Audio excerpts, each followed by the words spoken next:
माथाडी सुधारण्याच्या नावाखाली मोडतोड करणारे विधेयक सरकारने तात्काळ मागे घेण्यात यावे यासाठी चिपळूण हमाल पंचायत यांनी बेमुदत आंदोलन केले।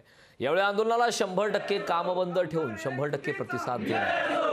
चिपळूणमधली ही दृश्य आपण लोकशाही मराठीवरती पाहतोय। लढेंगे जीतेंगे जीतेंगे लढेंगे जीतेंगे लढेंगे जीतेंगे लढेंगे जीतेंगे डॉक्टर बाबासाहेब या माथाडीवरती जी इथले व्यापारी आहेत किंवा एक कंपनी आहेत त्या नोंदीत करतच नाहीत। शासन आणि जे आमचं जे माथाडी जे डिपार्टमेंट आहे ते कामगार आयुक्त जे डिपार्टमेंट आहे ते पूर्णपणे दुर्लक्ष करतं या कामगार वर्गाकडे।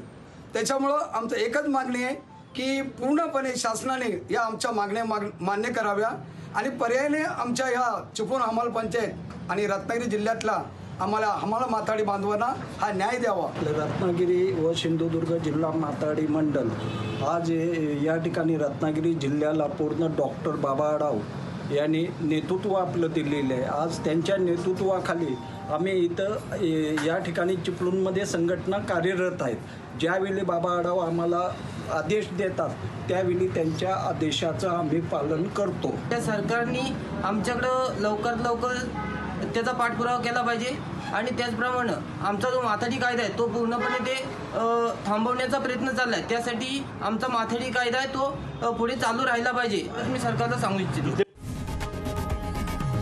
लोकशाही मराठी ऐका, पहा, जागरूक रहा।